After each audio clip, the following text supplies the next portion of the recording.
Tutukan natin sa pagkakataon pong ito ang usapin ng yung pag-investigasyon ng Independent Commission for Infrastructure. Nasa ating pong linya, Executive Director ng ICI, Attorney Brian Kitosaka. Attorney Osaka, magandang umaga po sa inyo. Maraming salamat sa pagpapaunlak sa magang panayam na ito. Attorney, good morning po.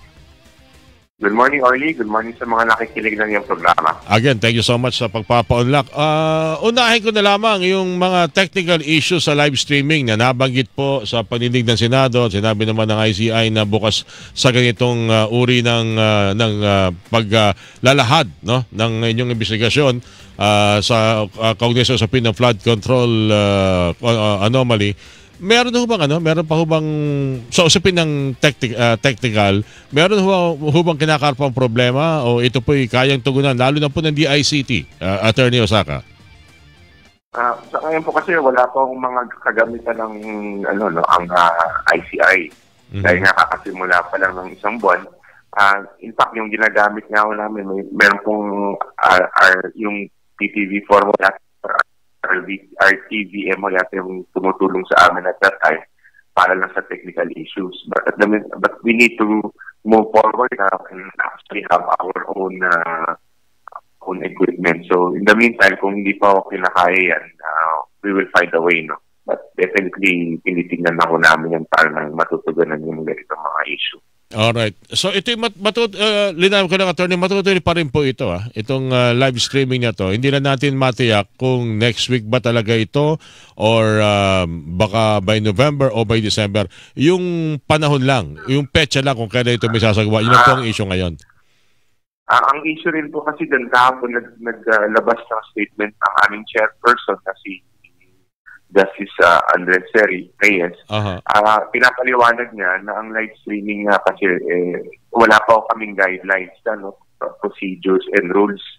Kasi sabi nga niya ganyan, yung rason naman dati kung bakit ayaw namin mag-live stream katulad ng ayaw namin maging sensationalize, ayaw namin maging maging trial by publicity to. Valid issues pa rin na tinitingnan niya ng komisyon. Kaya kailangan namin munang magkaroon ng sapat na guidelines at saka ng rules para sa ganun, maprotektahan pa rin namin ang mga karapatan ng mga taong iniimbita namin at ng mga taong maaari nilang i-implika sa kanilang mga mabanggit ng kung sino-sino lang. Iniisip ko namin, pinag-aaralan mo yan. At the same time, wini-weigh naman rin namin nila ng komisyon yung hiling at yung gusto ng taong bayan na kahit pa paano malaman kung anong mga nangyayari sa loob ng ICI. Yan o yung...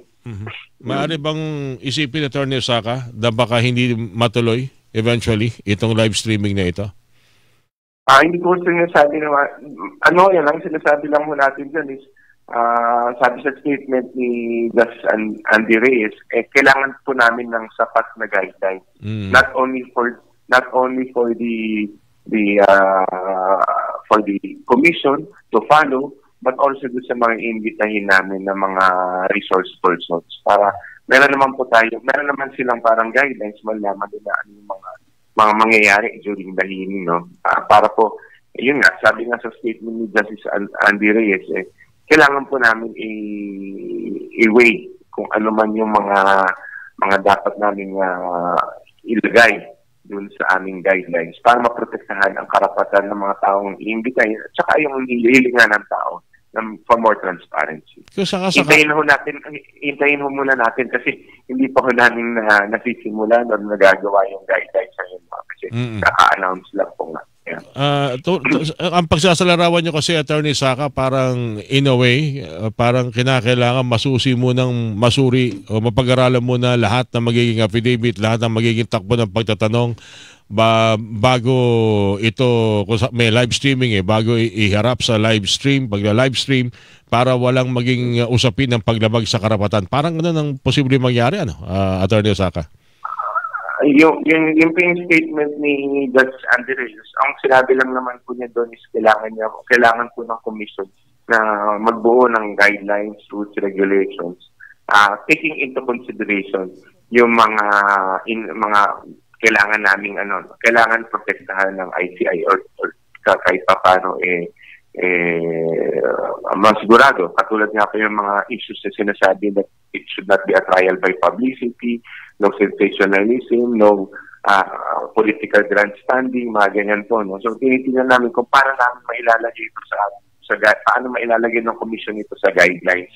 Para sa ganun po hindi, ano pa rin itong mga issues na to, ma-address pa rin. At the same time, maano po yung hingi ng taong bayan na maging mas transparent ang ICI. Yeah. Alright. Attorney Saka Saka. yan pa wala pa kami sumikempo siguro natin. Wala pa tayong diretsang pecha kung ano man ang definite. Anyway, Attorney Saka, kami pinapasalamat at definitely tawag po uli kami, magpa-part 2 tayo sa ilang mga usapin po ito, lalo ng mga gusto malaman ng ating mga kababayan, kaugnay na rin po nitong transparency sa investigasyon ng ICI. Attorney Saka, maraming salamat po sa inyong binigay na pagkakataon. Magandang umaga po sa inyo, sir. Maraming salamat po, sir. Executive Director ng Independent Commission for Infrastructure, Attorney Brian Quito Saka, mga kapuso, ang